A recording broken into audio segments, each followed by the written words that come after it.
అమ్మా నాన్నలకు ఆహ్వానం పలుకుతోంది ఆనందలహరి 5-స్టార్ రిటైర్మెంట్ హోమ్స్ ఈడుపుగల్లు విజయవాడ. ప్రస్తుతం మనం కర్మాన్ ఘాట్ లో ఉన్నటువంటి న్యూ బాలాజీ నగర్ కాలనీలో ఉన్నాం. అయితే ఇక్కడ దాదాపు 50 కుటుంబాలు రోడ్డు మీద పడిపోయినటువంటి పరిస్థితి.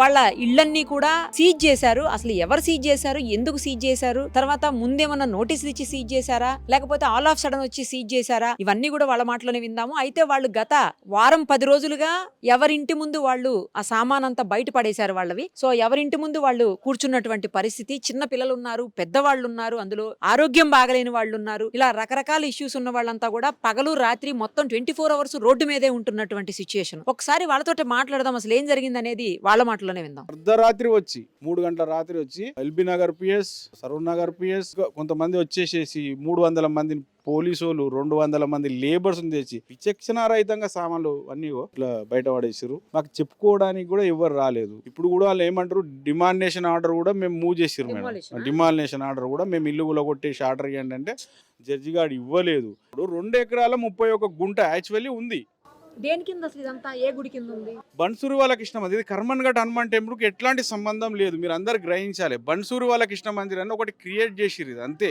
కర్మన్ ఘాట్ హనుమాన్ టెంపుల్ దాన్ని అడాప్ట్ చేసుకున్నాము, దీన్ని మేము చూసుకుంటాం అని చెప్పేసి అంటున్నారు. కానీ మీరు గ్రహించాలి మేడం, ఇది మా విషయాన్ని మీరు ప్రపంచానికి, మన తెలంగాణ వ్యాప్తంగా మీరు వినిపించాలి. కర్మన్ ఘాట్ హనుమాన్ టెంపుల్ ఏదో ఆక్రమించారు అని చెప్పేసి ఎవరు పడితే వాళ్ళు కొంతమంది అంటున్నారు. మాకు చిన్నతనంగా కనిపిస్తున్నది. మేము కూడా హిందువులమే. ఇక్కడ ఉన్న వాళ్ళు ఎవ్వరు క్రిస్టియన్స్ వాళ్ళు కాదు, ముస్లిమ్స్ కాదు, మేమందరం హిందువులు. పొద్దున్న లేదని పూజలు చేసుకునే వాళ్ళమే. అయినా కానీ ఈ మాదిరిగా చేయడం కరెక్ట్ కాదని నేను అనుకుంటున్నా. ఇంకోటి, కొండా సురేఖ గారికి మేము ఇక్కడ నుంచి గారు కూడా ఫోన్ చేస్తారు లైవ్ లో. సో ఆయనతో మాట్లాడిన విషయం ఏంటంటే నాకు అసలు ఇన్ఫర్మేషనే లేదని చెప్పి. సో ఏది ఏమైనా ఎండోమెంట్ కమిషనర్ మాత్రం దీని మీద స్ట్రిక్ట్ గా చేస్తున్నాడు. ఆపరేషన్ స్ట్రిక్ట్ గా ఉంది. ఇది ఆయన ఇంతకుముందు ఈ ఓఆర్సీ కట్ చేసింది కూడా ఇప్పుడున్న కమిషనరే. అప్పుడు ఆర్డీఓ అతను, అప్పుడు ఆర్డీఓ ఆయన ఇచ్చిన ఆర్డర్నే మళ్ళీ ఇప్పుడు ఆయన కాల్ చేయండి అని చెప్తున్నాడు. ఇది మాత్రం చాలా. 2 ఎకరాల 31 గుంట మేడం. 2 ఎకరాల 31 గుంట అయితే 1 ఎకరం 20 గుంటల మీదనే పడుతున్నారు. మిగతాది ఎక్కడ పోయింది? మీ దగ్గర ల్యాండ్ ఉందా? ఉంటే మీరు తీసుకున్నారా? తీసుకుంటే ఏ మాదిరిగా తీసుకున్నారు? లేకపోతే ఎవరికైనా రెగ్యులరేషన్ చేస్తే ఏ మాదిరిగా రెగ్యులరేషన్ చేశారని మేము అడుగుతున్నాం. సరే, వాళ్ళకి రెగ్యులరేషన్ చేసి అనుకుంటారు, మాకు కూడా రెగ్యులరేషన్ చేయండి, మేము కూడా సిద్ధంగానే ఉన్నాం. కానీ ఈ మాదిరిగా సామాను బయట పడేసి భయభ్రాంతులను చేయడం పద్ధతి కాదు అని నేను వేడుకుంటున్నాను మేడం. మా బాధ ఏం చేయాలి మేడం, రోడ్డు మీద పడి 10 రోజుల సంది మా పరిస్థితి, మా కథ, ఈ పిల్లలు జల్లలు ముసలోళ్ళుగా ఈమెకు జ్వరం వచ్చి 2 రోజుల సంది లేస్తలేదు. పెద్ద మనిషి 80 ఏళ్ళకి వచ్చిన వాళ్ళని అలా వేసుకొని ఏడ కూర్చొందము, ఏం చేద్దాము, ఎక్కడ తోలుకొని పోము. మేము చేసిన తప్పేముంది? మేము ఇంత భూమి అమ్ముకొచ్చుకొని ఇలా ఇల్లు కట్టుకున్నాం. మా పిల్లలు ఏదో కష్టం చేసుకొచ్చుకుంటారు, ఆ గూట్లు ఉంటారని ఇలా గూడే లేకుండా చేసి మమ్మల్ని చెట్ల లేని పత్తులని చేసిండ్రు. మేము ఎటు పోవాలి, ఏం చేయాలి, మా పరిస్థితి ఏంది మేడం, ఎట్లా చేస్తాము? మేము అన్యాయంగా గుడి జాగాలు ఆక్రమించుకొని కట్టుకోలేదు. మేము కష్టం చేసుకొని కొనుక్కున్నాము, కష్టం చేసుకొని కట్టుకున్నాం, ఉంటున్నాం ఇక్కడనే. ఎవరు జోలికి పోయేది లేదు, ఒకరు వార్తకు పోయేది లేదు. మేము ఏమి చేసింది లేదు మేడం. మాది ఎట్లా చిన్న పిల్లలు స్కూళ్ళకు పోయేటట్టు లేకపోయి ఏం లేదా.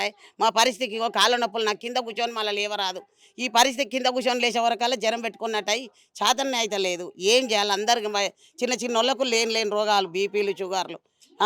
బీపీ 180 అయ్యింది మొన్న. ఏమైంది? మొత్తం మాటనే రాకుండా అయ్యింది. సత్తే మా పిల్లల భవిష్యత్తు ఏంటిది, మా పరిస్థితి ఏంది, ఏం చేస్తాం? మాకు రోడ్డు మీద వేసుకొని ఇన్ని ఆ దోమలకు పండుకున్నాడు, కూర్చున్నాడు, లేచుడు, ఎట్లా చేస్తాం? ఇక్కడనే వండుకుంటున్నాం మేడం. ఎవరింట్లో పండి ఎక్కడ పోము, అందరు ఊర్లలో చుట్టాలు ఏడికోము. ఎవరన్నా తెలిసిన వాళ్ళు ఉంటే పొద్దున పోయి గిట్లా స్నానాలు చేసి వస్తున్నాము. 7-8 గంటలకు పోయి దినం తప్పి దినం రోజు కూడా ఎవరింట్లో కాడికి ఎవరు రానిస్తారు, ఇవ్వడం పోతాం, ఏమని పోతాము. ముఖమే గల్లి దాటాలంటేనే బాధ అవుతుంది. మేము చేసిన ఏదో తప్పో దొంగతనము అన్నట్టు అవుతుంది మేడం. ఈ టెన్షన్తోనే మా ఆయన చనిపోయింది మేడం. ఇప్పుడు నాకు 4 పిల్లలు, వాళ్ళ అత్తగారి ఇళ్ళకి పోయి ఎట్లా ఉండాలి, ఎన్ని రోజులు ఉంటామా? నేను ఈ విధంగా అన్యాయంగా చేసి రోడ్డు పాలు చేస్తే మేము ఎక్కడ ఉండాలి? మేము ఎక్కువ ఏం కోరుకుంటలేమమ్మా, మా ఇల్లు మాకు కావాలి అంతే, ఇంకేం లేదు. అందరినీ కోరుకునేది మా అందరి మీద మీరు అందరు చూడండి, మా బాధను గమనించండి. రేవంత్ రెడ్డి సార్, మీ ఆడపిల్లలం అనుకోండి, మేము మా మీద కొంచెం చూడండి సార్.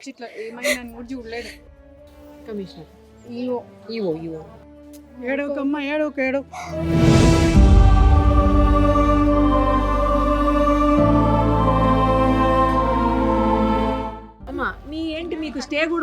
స్టే కూడా ఉంది మేడం మా దగ్గర. స్టే ఉంది 24లో వచ్చింది మాకు. 2 years అవుతుంది. అయినా వాళ్ళు ఏమంటున్నారంటే మీకు స్టే 6 months నడుస్తుంది, అదంతా నడవదు అని చెప్పేసి అన్నారు మేడం. సీల్ చేసారు. ఆల్రెడీ వాళ్ళు మా దగ్గరకు వచ్చిర్రు.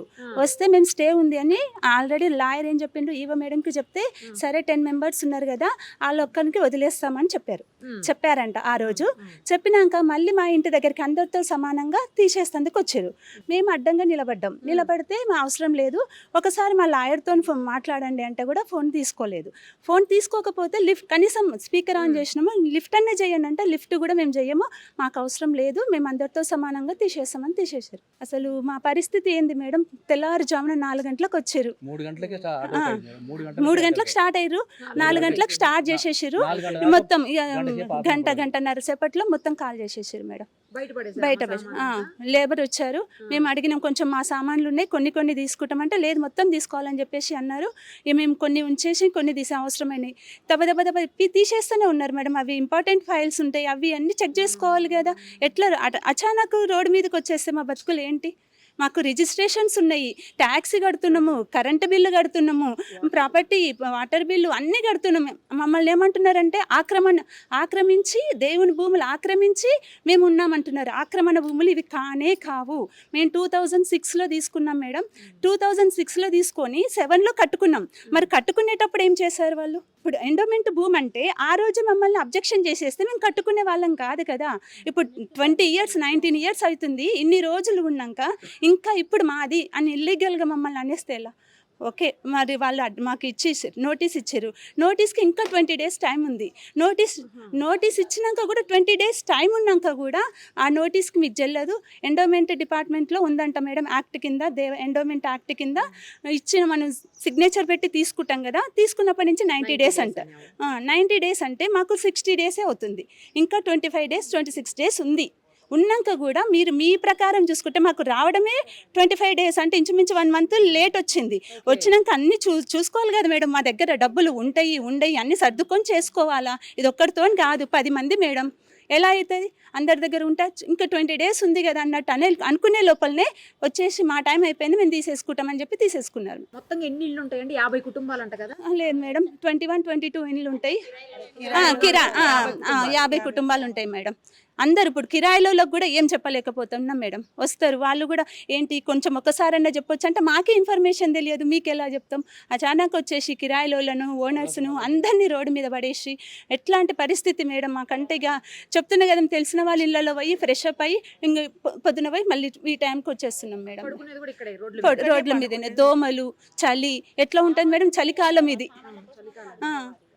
దోమలు అయితే ఇంత లావు మేడం, చూడండి ఇంకా ఇట్లా ఉన్నాయి చూడండి. కొన్ని నెట్టేసుకొని ఉంటున్నారు. ఏంటి మేడం, మాకు తినడానికి కూడా తిండి చక్కగా లేదు. ఆ బంధువులు వాళ్ళు వీళ్ళు వస్తే తింటున్నాము. ఈ విడిచిపెట్టి పోవచ్చు మేడం, మేము ఆక్రమించిన భూములు కాదు. ఆక్రమించిన భూములు అంటే సరే మీరు వచ్చిర్రు పోతాం అన్నట్టు పోతాం. మేము కట్టుకున్న ఇండ్లు మేడం. మేము పైసా మేమేం హై లెవెల్ మనుషులం కాదు, మిడిల్ క్లాస్ వాళ్ళం మేము. రేవంత్ అన్న దయ తలిచి మా మాట విని మా మొర ఆలకించి మా ఇల్లు మాకు వచ్చేటట్టు చూడండి అన్న. మీరు అందరికి ఇందిరమ్మ ఇండ్లని ఇవన్నీ ఇస్తున్నారు, మాకే వద్దు, మా ఇల్లు మాకు ఇస్తే చాలు. దయ తెలిసి మా పైన దయ ఉంచండి. మా పరిస్థితి ఏంది మేడం? మేము కూడా కష్టపడి కొనుక్కున్నాయి కదా మేడం. చెప్పండి మేడం, వీళ్ళు ఎట్లా చేయాలి? అందరు మాది ఇదే ఉంది. మా పిల్లలు జిల్లలు ఎట్లా ఉన్నారు? మా పాప డెలివరీ అయిన పాప కూడా ఉంది, వాళ్ళ ఇంటికి పంపించిన మా అత్తగారి ఇంటికి. ఎట్లా ఇది అంతా చెప్పండి మేడం. సామాన్ అంతా బయటనే ఉంది. మాకు ఇంకా గేదెలు ఉన్నాయి, గేదెలను కూడా ఇప్పుడు ఎలగొట్టిరు. మేమంటే ఎన్నన్నా తింటాం, మా ఇంట్లోకి గేదెలు కూడా తీసుకొని ఎలగొట్టేసిరు. అవి ఎట్లా చేయాలి? మేమంటే బతికేది ఎట్లనైనా బతుకుతామేమో కానీ ఎన్నో ఓ టిఫిన్ తెచ్చుకొని ఒక చెంబడి నీళ్ళు తాగుతాం. మా గేదెలకు 2-3-4 బకెట్ల నీళ్ళు కావాలి, అవి ఎక్కడికి తేవాలి? మేము ఎట్లా బతకాలి? రోడ్డు మీద గుడిచెట్టు వేసుకునేటోళ్ళకన్నా ఉన్నది కానీ మాకెందుకు లేదు చెప్పండి మేడం. రాత్రి బయటనే మాకు ఇంకా మాది ఏది లేకుండా అయిపోతుంది మా బతుకులు. ఇట్లా చేయాలి చెప్పండి మీరు. కొన్ని టెక్సులు కట్టేటప్పుడు అన్నా తెలియదా? మేము ఇల్లు కట్టేటప్పుడు తెలియదా? అన్ని కడుతున్నాం, ఇల్లు కట్టేటప్పుడు ఆపేసేయాలి కదమ్మా. చెప్పండి మా పరిస్థితులు ఎట్లా చేస్తారు, ఏం చేస్తారు, ఏంది కథ చెప్పండి. మీరు ఫోన్ చేస్తేనే తెలిసిందండి నాకు యాక్చువల్గా ఇలా జరుగుతుంది అని చెప్పి. మీ ఫోన్కే నేను వచ్చిన. అవును మేడం, ఇక్కడ గత 10 రోజుల నుంచి ఇట్లా ఇళ్ళు అన్నిటికీ సీల్ చేయడం జరిగిందంట మేడం. అందరు ప్రెస్ వాళ్ళు అందరు వస్తున్నారంట. అయితే మేడం గారు మీరు వచ్చారా, మీకు తెలిసిందా, చాలా బాధలో ఉన్నారు మేడం వాళ్ళు, కనీసం తిండి కూడా లేదు, పిల్లలు కూడా చిందరవందరగా ఉన్నారు, వాళ్ళ గూత మామూలుగా లేదని చెప్పి నేను కాల్ చేయడం జరిగింది మేడం మీకు. ఎందుకంటే మేడం వీళ్ళ పరిస్థితి మీరు కళ్ళారా చూశారు, ఎవరో చెప్పడం కాదు, వాళ్ళు కొన్ని పేపర్స్ కూడా మీకు సబ్మిట్ చేశారు. ఒకే ఆయనే వీళ్ళకి ఆర్డర్ ఇచ్చి ఆయనే మళ్ళీ తీసేయడం అనేది కూడా కరెక్ట్ కాదు కదా మేడం. ఏదన్నా ఉంటే కొంచెం పగలొచ్చి వీళ్ళని అందరినీ కూర్చోబెట్టి నోటీసులు లాంటివి ఇచ్చి వీళ్ళకి సర్ది చెప్పి, ఒకవేళ వీళ్ళది కాని పరిస్థితిలో వేరేదన్నా వీళ్ళకి సోర్స్ చూపించి చేయాలి. ఇంకో విషయం ఏంటంటే 30 సంవత్సరాల క్రితం ఇది కొనుక్కున్నామని చెప్తున్నారు. రిజిస్ట్రేషన్ ఉంది, నాలా ఉంది, డ్రైనేజ్ ఉంది, కరెంట్ ఉంది, మౌలిక సదుపాయాలు మొత్తం ఉన్నాయి. ఉన్నప్పుడు ఎవరికి ఇంటిమేషన్ లేకోకుండా ఇంత క్రూరంగా ప్రవర్తించాల్సిన అవసరం ఏముంది మేడం? మన కర్మన్ఘట్ట ఆంజనేయ స్వామి గుడి అంటేనే మొత్తం తెలంగాణ మొత్తం ఒక మంచి దేవాలయం. ఆయన ఉన్నారు అని ఆయన ఆశీస్సులతో బతికే ప్రజలందరికీ కూడా ఇది ఒక దిక్సూచికలాగా ఉంది మేడం. ఎందుకంటే ఇంత బాధ వీళ్ళని చూస్తుంటే మేడం నిజంగా కూడా ప్రాణం తరుక్కుపోతుంది. మీరు కూడా అప్పటి నుంచి బాధపడుతున్నారు చిన్నపిల్లలను చూసి. రేవంత్ అన్న గారికి దయచేసి ఈ కుటుంబాలు 50 కుటుంబాల తరపున మేము ప్రాధాయపడుతున్నామమ్మా. ఎందుకంటే ఈ అమ్మలు పిల్లలు వీళ్ళందరినీ చూస్తుంటే ఒక తల్లిగా, ఒక అక్కగా, ఒక అమ్మగా నేను చలించిపోతున్నాను. ఎందుకంటే అన్నగారు మీరు ఎంతోమందికి ఎన్నో చేస్తున్నారు అన్నగారు. ఈ వీళ్ళని మీరు మీ దృష్టికి తీసుకోండి, వీళ్ళకి న్యాయం చేయమని చెప్పి నేను రేవంత్ అన్నగారిని నేను కోరుకుంటా ఉన్నాను.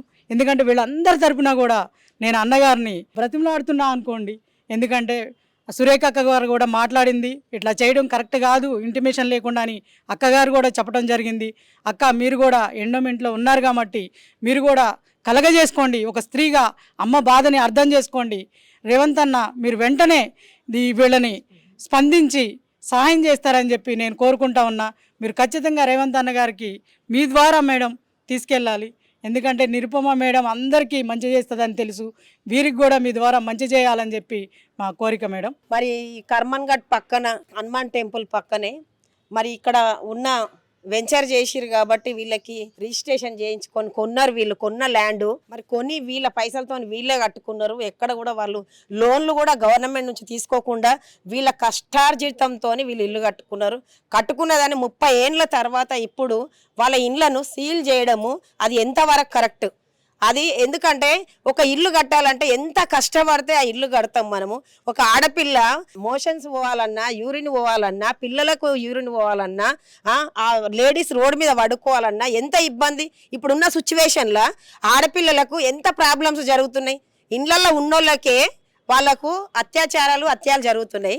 ఆ టైంలో వీళ్ళందరినీ తీసి రోడ్డు మీద వేస్తే ఈ పిల్లలు, ఈ మహిళలు వీళ్ళందరూ కూడా ఆడపిల్లలు 18 years పిల్లలు కూడా ఇక్కడ ఉన్నారు, 14 సంవత్సరాల పిల్లలు ఉన్నారు, 5 సంవత్సరాల పిల్లలు ఉన్నారు, పుట్టిన పిల్లలు ఉన్నారు, బాలెంతలు ఉన్నారు, ముసలి వాళ్ళు ఉన్నారు, వికలాంగులు ఉన్నారు, ప్రెగ్నెన్సీ వాళ్ళు ఉన్నారు. వీళ్ళందరూ మళ్ళీ ఎక్కడ పోవాలి ఈ టైంలో? ఇప్పుడు డెలివరీ ఒకవేళ అయ్యింది అనుకో, వాళ్ళని ఏడ పెట్టాలి, ఏ ఇంట్లో పెట్టాలి? మరి తొందరగా స్పందించి వీళ్ళ ఇండ్లు వీళ్ళకి ఇచ్చేటట్టుగా మీరందరూ కూడా దయచేసి దీని మీద అర్థం చేసుకోవాలని చెప్పేసి అంటున్నాను.